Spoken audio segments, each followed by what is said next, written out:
the world. It used to be kings, but now a new book argues that global corporations are now in charge. The book is Power, Inc., the epic rivalry between big business and government and the reckoning that lies ahead, written by former Commerce Department official David Rothkopf, now editor-at-large of Foreign Policy magazine. Welcome.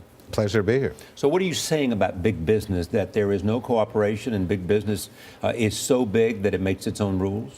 Well, I'm saying that not only is it so big that it makes its own rules, but this process of it getting big and sort of paring back government's prerogatives and gaining new ones for themselves is a couple hundred years old. And so a lot of the stuff that's in the headlines, a lot of the stuff that's being debated in the political arena right now actually has old roots and is going to be therefore very hard to reverse. Take Dodd-Frank as one example. Sure. I mean, what are the implications of Dodd-Frank, which was passed after the financial collapse? Well, I think the financial collapse shows the nature of the power of these companies. First, they said, get out of our hair, let us do what we want on Wall Street, and they got it. Then, when they got into trouble because of the greed, they said, bail us out, and they got it. When they got bailed out and they got back on their feet, they said, get out of our hair again, and they got it. And Dodd-Frank was a very, very sort of thin gruel of reform. It did a few things, but they're more too big to fail banks now than there were before the crisis. Because of mergers, or? Because of mergers and because that process wasn't reversed.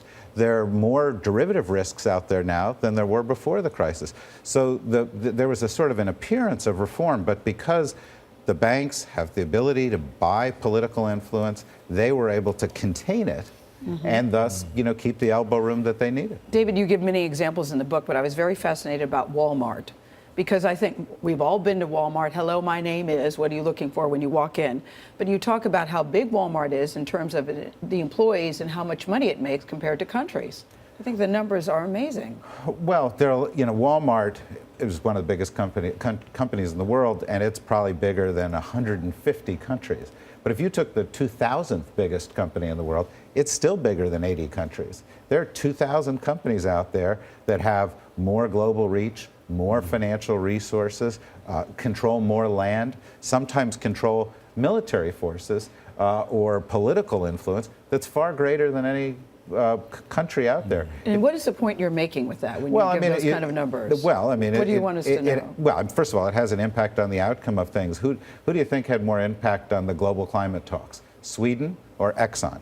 Well, Exxon had more political power, and if it has more influence, they're going to sort of pursue things in a direction that serve their bottom line. And that's what they're legally supposed to be doing. What we need is a balance, particularly out on the global stage. We need a balance, and we don't have international institutions that can balance it. And the government's power is shrinking more and more with every day. So answer your own question. What could create the balance?